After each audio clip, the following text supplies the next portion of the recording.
के कारण मेरा जीवन दिशाहीन सा हो गया है। जो भी लेता हूँ गलत ही हो जाता है। इससे आत्मविश्वास डगमगा सा गया, भय दुख अनिद्रा बढ़ गई है। देखो, जब तक हमारे पूर्व पाप नष्ट नहीं होंगे तो हम कोई भी सफलता का कार्य करेंगे तो हमें असफलता में गिरा देंगे। हम बहुत सकारात्मक सोच रखना चाहेंगे, हमें नेगेटिव सोच में पहुंचा देंगे। यह है पाप का परिणाम। और पाप को नष्ट किए बिना हम सुखी नहीं हो सकते। इसलिए पाप नष्ट करने के लिए और भी उपाय हैं, जैसे तीर्थ याटन है, गंगा स्नान है, और भी है। लेकिन सही सटीक पाप की जड़ का नाश कर दे नाम है। नाम संकीर्तनम यस्य सर्व पाप प्रणाशनम।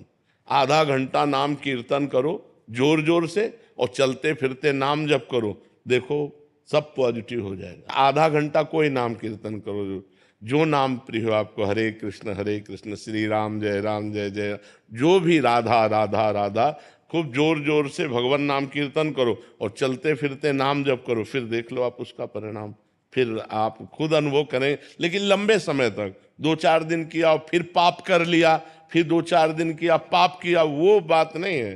पाप आचरण रोक करके और लंबे समय तक करो तो तुम्हारे पाप नष्ट हो जाएंगे, सफलता हाथ लग जाएगी। सबको सफलता क्यों नहीं प्राप्त होती, सबको सुख प्राप्त क्यों नहीं होता, लेकिन सब लोग सुख के लिए ही कार्य करते और दुख क्यों प्राप्त होता है? उसका कारण पाप है। हम पाप कर्म वर्तमान में भी करते हैं, और जो भूत में पाप कर्म किए हैं वो परिणाम में आ रहे हैं। इसलिए हम असफल हो रहे हैं, दुखी हो रहे हैं, चिंतित हो रहे हैं। नाम जप करो, बहुत आनंद प्राप्त होगा, बहुत आनंद। हम कह रहे हैं लोक परलोक के सब सुख आपको प्राप्त हो जाएंगे। आप डट के नाम जप तो करो। जैसे लोग कहते हैं कि नाम जप करने से क्या खाना मिल जाएगा, तुम खाना की बात क्या करते हो? अगर भगवान का नाम जप करो तो लोक परलोक सब जगह सुख प्राप्त होता है। जहां पाप नष्ट हुए तो सुख है सुख घेर लेता है। और अगर भाई पाप कर्म करोगे तो पुण्य के प्रताप से ये मिल जरूर सकता है, लेकिन तुम्हारा नाश हो जाएगा। अंत में तुम्हारा नाश हो जाएगा। अंत में तुम जीरो पे होगे, कुछ तुम्हारे पास नहीं होगा। अगर नाम जप कर रहे हो, आज दुखी हो, चिंता मत करो, कल सुखी हो जाओ। हमको भोजन तक नहीं मिले 8-8 दिन, जो आज हम आपको प्रमाण दे रहे हैं कि हम गाड़ी पे चल रहे हैं, तो कल हमको भोजन नहीं मिला। सर्दी में ओढ़ने के लिए कंबल नहीं था, बोरा ओढ़ते थे, टाट टाट समझते हो ना, जिसमें गेहूं का आटा भरा जाता है, वो बोरा ओढ़कर सर्दी पार करते थे। और आज हम तो आपको क्या बताएं, जब आप समझ लो यही है तो क्या व्यवस्था नहीं होगी? हर व्यवस्था है, राजा बाबू की तरह भगवान रख रहे हैं। तो कल जो था, वो जो दुख में था, उसमें हम धर्म को नहीं त्यागा, बड़ी कठिनाई से आगे बढ़ते रहे, तो आज वो बात आ गई जो लौकिक और पारलौकिक। ये तो सांसारिक सुख है, लेकिन भागवतिक सुख हम तुम्हें बता भी नहीं सकते कि कितना भगवान हमें आनंद देते हैं। इसलिए नाम जप करो, चिंता न करो, सफलता चरण चूमेगी यदि भगवान की शरण में हो और भगवान के आश्रित हो। महाराज जी, निरंतर प्रयासों के बाद भी जब असफलता मिलती रहे तो स्वयं को भाई मोटिवेट क्या और प्रयास सकारात्मक। करते हो? लौकिक ही प्रयास तो करते हो ना, अपने पूर्व पाप के नष्ट करने का प्रयास तो नहीं करते। कि आप कोई अनुष्ठान कर रहे हैं, आप भजन कर रहे हैं, आप परोपकार कर रहे हैं, आप तीर्थयाटन कर रहे हैं पवित्र भाव से, ये तो सब कुछ है नहीं। तो पूर्व में जो पाप कर्म किया है, अब जो आप सफलता के लिए प्रयास करते हैं, वो आपको असफल कर देता है, गिरा देता है। तो आपका प्रयास कोई आध्यात्मिक है क्या? तो फिर बिना आध्यात्मिक प्रयास के आप कैसे विजय प्राप्त कर सकते हैं? जो हमने पूर्व में पाप किए हैं, गलतियां की हैं, वो हमको दुख देंगे ना। हम पढ़ लिख करके अच्छा बनना चाहते हो, हमको गिरा देंगे। हमारे पास सर्टिफिकेट लेकिन नौकरी नहीं मिलेगी, व्यापार में पैसा लगाते हैं लेकिन सफलता नहीं मिलती है। तो वो हमको दुख देगा ना पाप कर्म। तो उस पाप कर्म को नष्ट करने के लिए हम क्या प्रयास करते हैं, विचार कीजिए। कोई प्रयास नहीं करते ना, तो उसके लिए प्रयास करो। हम कह रहे हैं कुछ मत करो, राधा राधा राधा राधा राधा नाम जपना शुरू करो। काउंटर लो और गिनती से 50,000 रोज नाम जप करो। फिर हमें बताओ लंबे समय तक। ये नहीं कि अब 4 दिन बाद हमसे प्रश्न करो कि 50,000 नाम जप किया, हमारी नौकरी नहीं लग गई, हमारा काम नहीं बना। लंबे समय तक जप कीजिए, फिर देखिए सफलता मिलती है कि नहीं।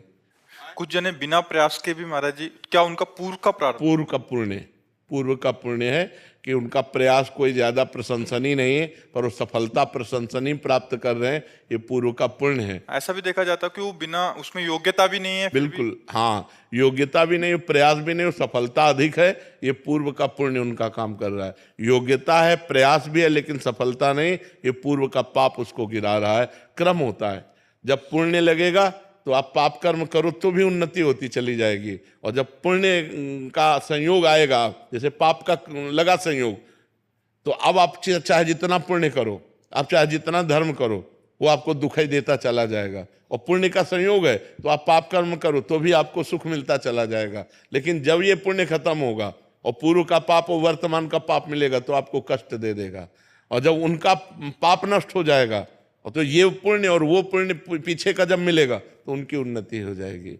ये एक क्रम है ईश्वरीय, जो ईश्वरी भागवती है जो क्रम है वो ये है। तो इसलिए नाम जप करो और अपने पाप को नाम जप करो, ठीक है। प्रतिकूलताओं और हतोत्साहित जब हो जाता हूँ, ऐसी स्थिति आती है, तो ऐसे समय में अपने को खुद को कैसे फोकस रखूं और प्रोत्साहित रखूं कि मतलब आगे का मार्ग प्रशस्त हो। जब हम भगवान से चित्त जोड़ देते हैं तो इस प्रश्न का उत्तर अपने आप मिल जाता है, ऐसा बल मिल जाता है कि हम उनको सह सकते हैं। क्योंकि हम भगवान से जब चित्त जोड़े हैं ना तो हमारा मन आनंदित रहता है। अगर मन आनंदित है तो हम विपत्तियों को रौंदते हुए निकल जाएंगे। अगर हमारा मन आनंदित नहीं है तो फिर हम गिर जाएंगे। और मन आनंदित होगा जब भगवान से जुड़ें। तो हम वही बात आपको सिखाना चाहते हैं कि भगवान से जुड़ो, गंदा आचरण मत करो, पाप मत करो, मांस मदिरा का सेवन मत करो, फिर देखो तुम्हारा चित्त कितना आनंदित रहता है। कोई व्यसन ना हो और कोई पाप ना हो और थोड़ा भी भजन होगा तो आपका हृदय आनंदित रहेगा। आप पक्का समझो, भगवदा आनंद से ही हम इन विपत्तियों से लड़ सकते हैं, नहीं तो ऐसे ऐसी विपत्तियां पूछो मत। ये माया इतनी विचित्र है, पूछो मत। भोजन की थाली सामने आई और ढनक गए, कवल नहीं खा पाए। आराम से टहलते जा रहे, पीछे से टक्कर लगा, मर गए। हमारा कब शरीर छूट जाए, हमारा कब क्या घटना हो जाए, इस संसार में कहा नहीं जा सकता। इसलिए मालिक से जुड़े रहो। तो हम विपत्तियों पर तभी हावी हो सकते हैं, भारी पड़ सकते हैं, जब भगवान से जुड़े। नहीं, विपत्तियां हम पर भारी पड़ जाएंगी और हमको गिरा देंगी। आदमी जब निर्णय नहीं कर पाता ना विपत्तियों में, तो सुसाइड जो कर लेते हैं ना, वो विपत्तियों से निकलने का रास्ता सुसाइड सोच लेते हैं, जबकि भारी विपत्ति में फंसा देने वाला है। प्रेतियों ने मिलती है करने वाले को।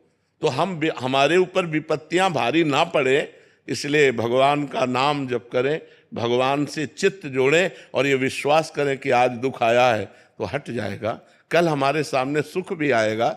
ऐसा नहीं है जैसे दिन आया है तो रात आएगी, हम तैयारी रखें। अगर रात आ गई है तो परेशान ना हो, दिन आने वाला है। दुख आया है तो सुख आएगा, सुख आया है तो दुख आएगा। ये क्रम चल रहा है, मनुष्य जीवन का क्रम है। हमको तैयार रहना चाहिए। जैसे हम रात